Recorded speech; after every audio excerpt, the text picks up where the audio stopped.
다윗 왕을 통해서 솔로몬까지 이어진 그 하나님의 약속의 성취죠. 바로 솔로몬이 드디어 성전을 건축하게 되었습니다. 솔로몬의 성전 건축이라고 하는 것은 그동안 이어졌던 이동식 성막의 시대가 끝나고, 이동식 성막의 시대가 끝나고 이제 하나님의 성전이 성전산에 예루살렘에 이제 세워짐으로써 정착 성전의 시대를 열었다라고 하는 큰 의미가 있습니다. 그 성전을 건축할 때 그냥 짓고 싶은 대로 건축한 것이 아니라 영원한 그런 기준을 가지고서 하나님 앞에 예배할 때에 성소가 어떻게 해야 되고 성전이 어떻게 되어야 되는지에 대한 신학적이고 신앙적인 가치를 담아서, 그래서 오늘날까지도 오늘날의 모든 예배자들과 모든 교회들까지도 기준을 제시하고 있는 그 신학적인 신앙적인 기준을 가지고 성전을 건축했다라고 하는 큰 의미가 있습니다. 더 나아가서는 그 당시에 최고의 건축물로서, 그 당시에 모든 건축 기술이 또 최고의 건축 재료들이 집약되어져서 최고의 건축물이 그 시대 가운데 역사 속에 세워졌다라고 하는 그런 그 위대한 의미를 가지고서 솔로몬 성전이 건축이 되게 되었습니다.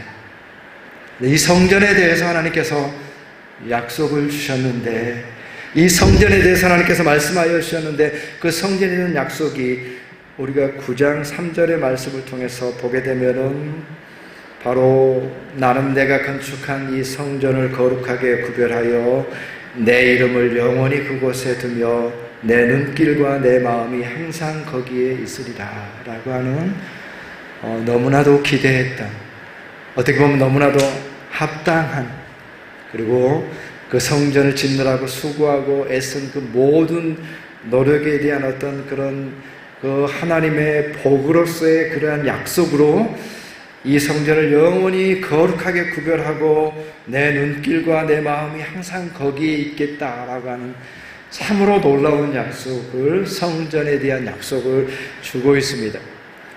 그 약속을 주시는데 놀랍게도 7절의 말씀을 보게 되면은 어떻게 보면은 3절의 말씀에서 주고 있는 그 약속과는 정반대의 약속을 주님께서 말씀하고 계시는데, 내 이름을 위하여 내가 거룩하게 구별한 이 성전이라도 내 앞에서 던져버릴 것이다 라고 말씀하고 있습니다.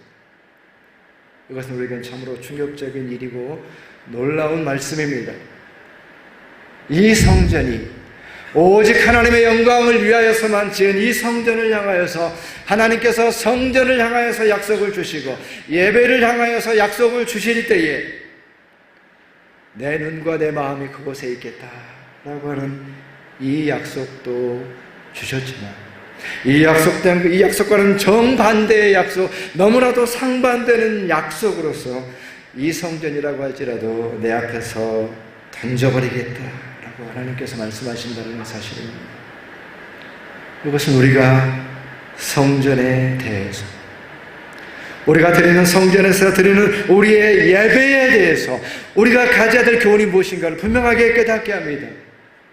성전이지만은, 예배지만 너무나도 하나님께서 사모하시는 성전이고 기뻐하시는 일이기 때문에 그 성전과 예배를 향하여서 언제나 함께 하겠다라는 약속도 주셨지만, 그러나 이 성전이라고 할지라도 내 앞에서 던져버리겠다라고 너무나도 상반된, 참으로 성전이라고 하는 것이, 예배라는 것이 이렇게 다르게 받아들여질 수 있는가 라고 하는 생각이 들 정도로 하나님께서 성전에 대해서, 예배에 대해서 말씀하고 계십니다. 우리는 이 사실 앞에서 성전이란 무엇인가, 참으로 성전으로 성전되게 한다는 것은 무엇이고, 참으로 예배로 하여금 예배되게 하는 것은 무엇인가 생각하지 않을 수가 없는 것입니다. 분명한 하나님의 말씀 앞에서 너무나도 분명합니다. 왜곡시킬 수가 없습니다. 하나님께서 받으시는 예배가 아니라고 한다. 하나님이 기뻐하시는 성전이 아니라고 한다면 내 앞에서 던져버리겠다. 아무것도 아니다. 우리가 이 사실을 기억하면서 성전이 성전되게 하는 것이 무엇인가, 우리의 드리는 예배로 예배되게 하는 것이 무엇인가를 다시 한번 생각해 보게 되는 것입니다. 오늘 솔로몬이 건축한 성전을 우리가 솔로몬 성전이다 이렇게 이름을 붙입니다. 솔로몬 성전이라. 솔로몬의 공적이 참으로 크기 때문에 아마도 너무나도 적당한 호칭이 아닌가, 너무나도 적당한 명칭이 아닌가 생각합니다.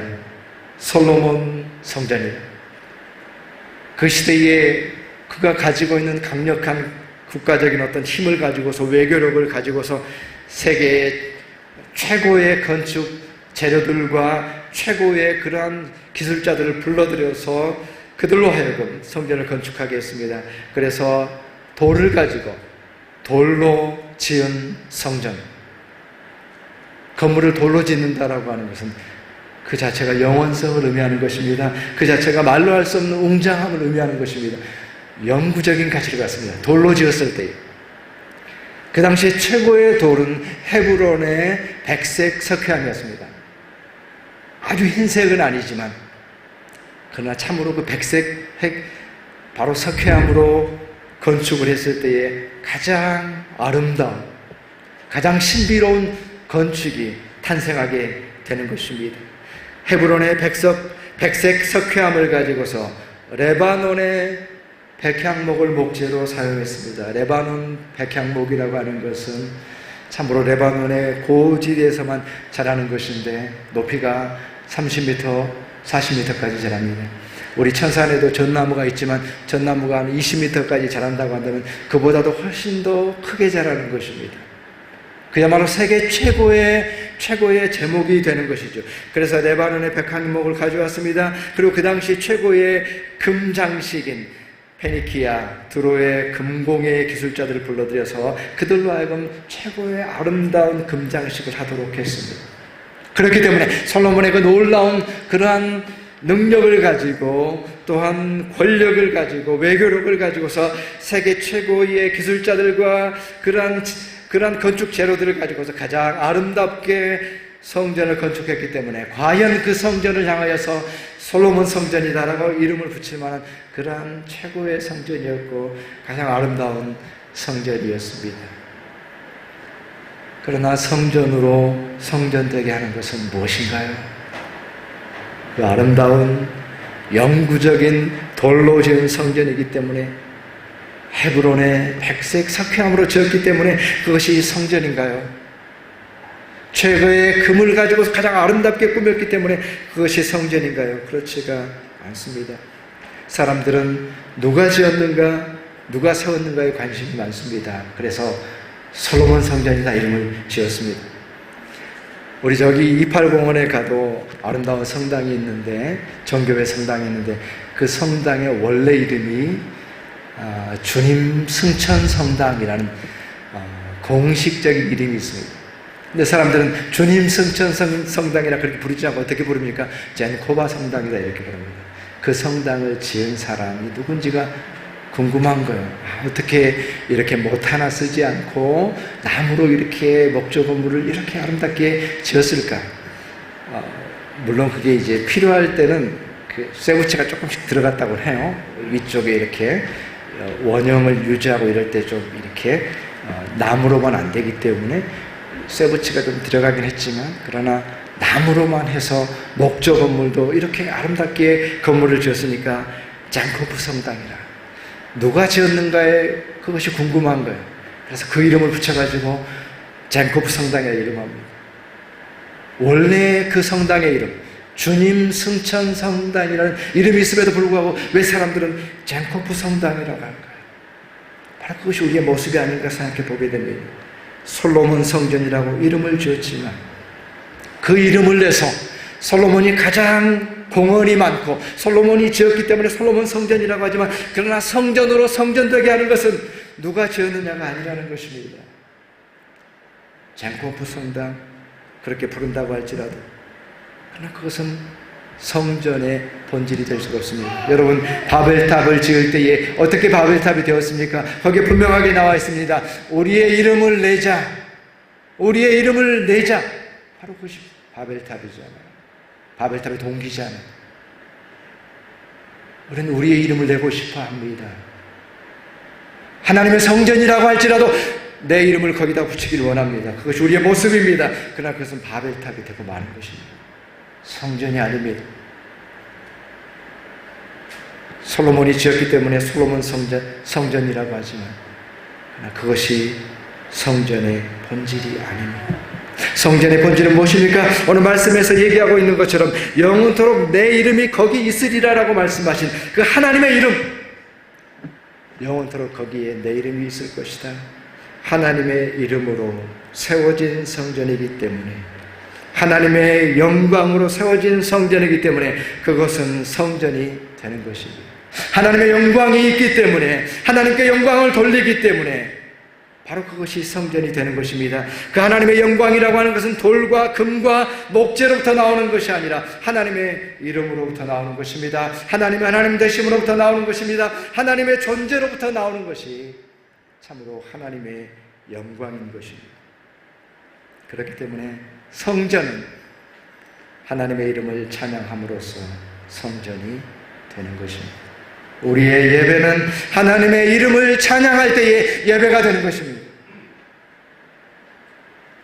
하나님의 이름을 높이고 하나님의 이름을 찬양할 때, 하나님의 이름만을 높이고 하나님의 이름만을 찬양할 때의 예배가 되는 것입니다.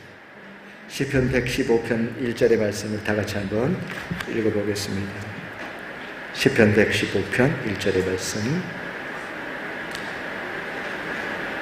함께 봉독하겠습니다. 시작.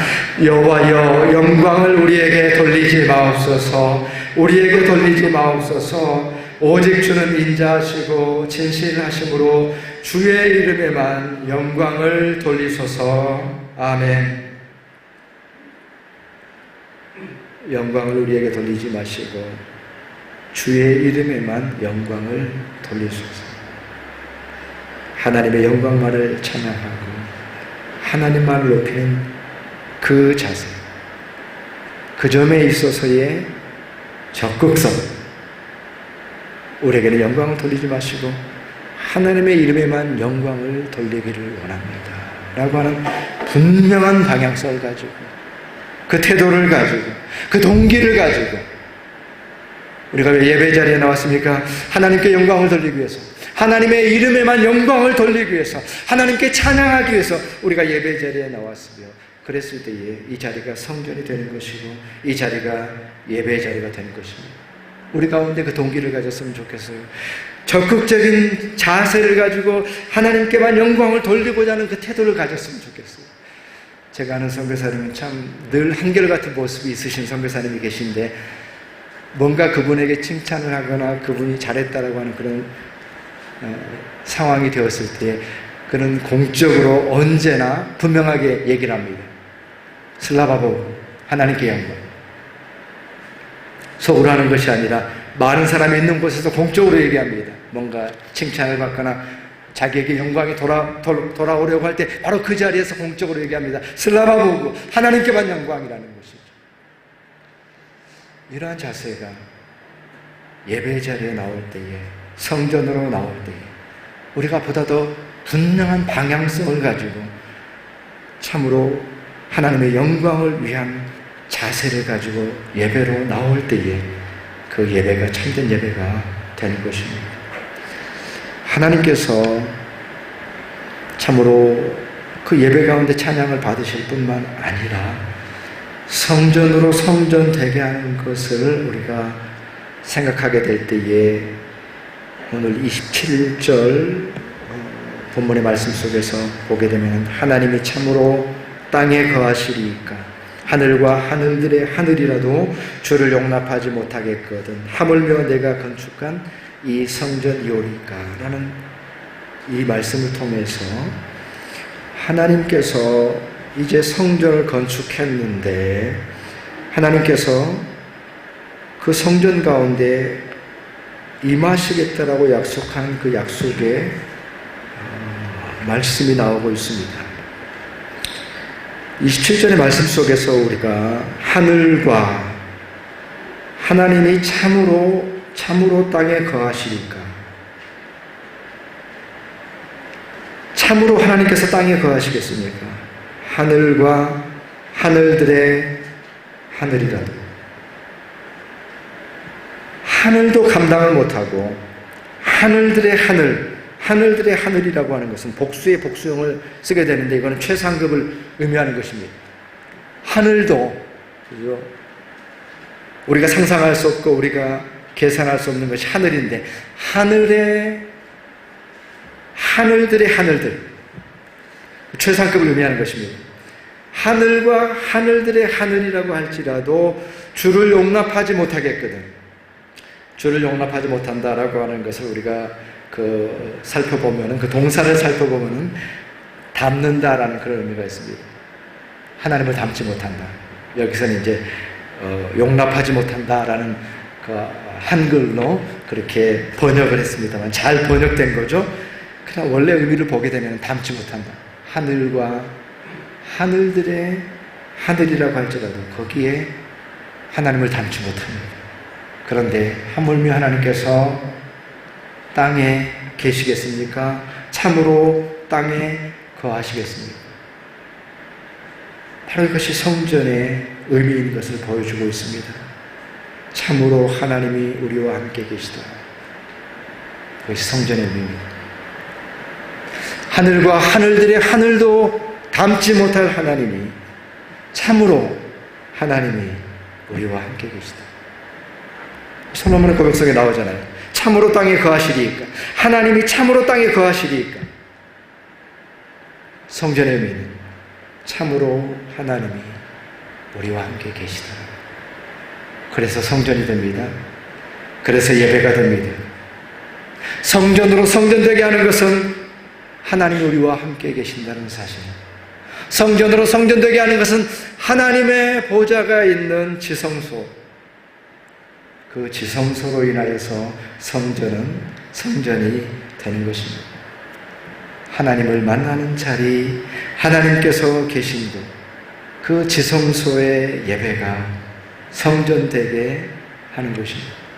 지성소가 없다고 한다면, 지성소까지 이르지 못한다고 한다면, 하나님께서 우리 가운데 계시다는 사실을 깨닫지 못한다고 한다면, 그 예배는 지성소의 예배가 아니라 마당만의 예배가 되는 것입니다. 마당의 예배, 마당만의 예배. 그 마당은 욕망의 장소가 되기가 쉽습니다. 그 마당은 오염되는 장소가 되기 쉽습니다. 바로 그것이 성전 마당의 모습이었어요. 성전의 마당. 그래서 에스겔서의 환상에 보게 되면 성전 마당에서 일어나는 일들을 볼 수가 있는데, 성전 마당에서 온갖 우상 숭배가 그 자리에서 일어나게 됩니다. 성전 벽에 온갖 낙서들과 거짓 우상들이 있다는 것이 바로 그 성전 마당에서 보여지게 되는 것입니다. 그 마당이 참으로 온갖 우상 숭배가 될 뿐만 아니라 특별히 태양 숭배의 모습이 그 에스겔 마당의 환상에서, 성전 마당에서 보여주게 됩니다. 예수님 시대의 성전 마당이 어떠했습니까? 그것이 온갖 장사꾼들의 참으로 장사하는 곳이 되어서 상을 펴놓고 돈을 세고 돈을 바꿔주고 짐승을 사고 팔고 하는 그곳이 바로 성전 마당의 모습이었습니다. 예수님께서 둘러 엎으셨죠. 지성소의 예배가 되지 못하면 마당의 예배가 되고, 마당의 예배는 오염되기 쉽습니다. 경제적으로 오염되기 쉽습니다. 정치적 욕망으로 오염되기 쉽습니다. 신앙이 오염되는 거예요. 경제적인 이유 때문에 신앙이 오염되는 겁니다. 정치적인 욕망을 신앙에 투영시키는 것입니다. 그래서 그 성전의 거룩함을 빼앗아가는 것입니다. 오늘 우리의 현실이 그런 것이 아닙니까? 종교 지도자들이 타락합니다. 그 마당의 욕망을 버리지 못해서, 지성소의 예배를 드리지 않고 마당의 욕망에 빠져있기 때문에 성전으로 성전되게 하지 못하는 것입니다. 지성소의 예배, 참으로 하나님께서 우리와 함께 하신다라는 그 지성소의 예배만이 우리로 하여금 성전으로 성전되게 하고 예배로 예배되게 하는 것입니다. 우리가 예배에 나올 때마다 우리의 고백은 그것뿐입니다. 주님께서 참으로 우리와 함께 계십니다라는 이 진실한 고백을 가지고 예배에 나오는 것입니다. 우리가 무엇 때문에 이 자리에 있습니까? 무슨 고백이 가장 중요한 것입니까? 시편 132편 7절의 말씀 함께 봉독했으면 좋겠습니다. 시작. 우리가 그의 계신 곳으로 들어가서 그의 발등상 앞에서 엎드려 예배하리로다. 아멘. 그가 계신 곳까지 들어가야 됩니다. 그의 발등상 앞에서 엎드려야 됩니다. 어디서 엎드려서 예배하겠습니까? 마당만 밟고 가는 것이 아니라, 헛된 욕망에 사로잡히는 것이 아니라 그가 계신 곳으로, 참으로 땅에 계시겠다고, 우리와 함께 하시겠다고 주님께서 약속하셨기 때문에 그가 계신 곳으로 들어가서 그 지성소의 예배를 드려야 되는 것입니다.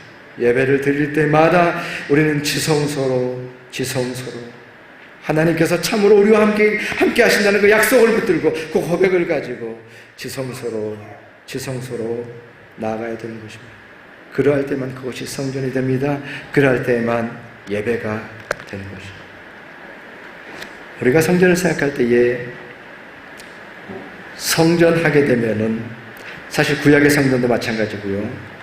어떤 의무가 먼저 떠오르는 것을 우리가 생각하게 됩니다.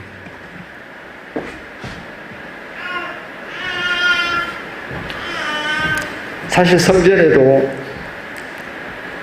성전을 생각하면 이스라엘 백성들은 어떤 의무를 먼저 생각했을 수가 있어요. 절기를 따라서 성전에 올라가야 된다. 1년에 3번씩은 남자들은 올라가야 된다. 이런 것도 상당히 저 지방에서 올라오고 여행을 하고 이런 거는 상당히 부담이 되는 그런 일들이고, 제사를 드리는 그 재물 제사를 드리는 것도 쉽지 않습니다. 그런 의무가 성전을 생각할 때 떠오릅니다. 성전세와 모든 또한 그런 재정적인 헌금적인 부담도 사실 성전에 떠오르는 것이 있습니다. 그리고 성전을 정결하기 위해서 내 몸을 정결하게 하고 여러 가지 지켜야 될 그러한 예식들이 성전에 관련되어서 그런 의무들이 있습니다. 참 부담스러운 것입니다. 그리고 그것이 먼저 떠오를 수도 있어요. 성전하면 1년에 3번씩 올라가야 되고, 재물 가져가야 되고, 성전세 내야 되고, 사람 숫자 세 가지고 해야 되고, 함부로 해서는 안 되고, 참 정결하게 하기 위해서 성전하면 그런 것들이 먼저 떠오를 수가 있어요.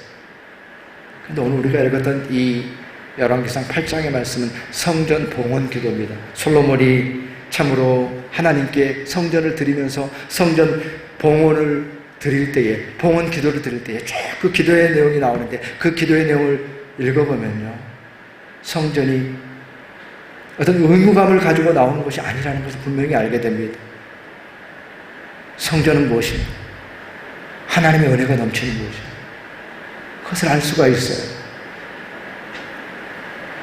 솔로몬의 이 성전 봉헌 기도를 통해서 성전의 본질이 드러나게 되어 있는데, 우리가 생각하는 것처럼 절기와 제사의 부담감, 의무감, 성전세를 내야 되고 이런 것으로서 드러나는 것이 아니라, 오늘 이 8장 우리의 본문 속에서 29절의 말씀에서도 나와 있는 것처럼 주의 종이 이곳을 향하여 비는 기도를 들어주십시오. 성전은 무엇인가?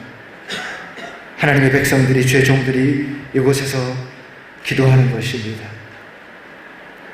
기도할 때에 하나님께서 성전을 통하여서 기도할 때에 하나님의 응답의 약속이 있는 것, 그것이 성전이에요. 성전이라고 하는 것이 그저 어떤 의무감을 가지고서 내가 할 걸 해야 된다는 그러한 것이 아니라 하나님의 약속으로 가득 찬 곳이 성전이라는 것을 알게 됩니다. 우리가 30절의 말씀 함께 다 같이 읽기로 합니다. 30절의 말씀 시작. 주의 종과 주의 백성 이스라엘이 이곳을 향하여 기도할 때에 주는 그 간구함을 들으시되 주께서 계신 곳 하늘에서 들으시고 들으시사 사하여 주옵소서. 아멘.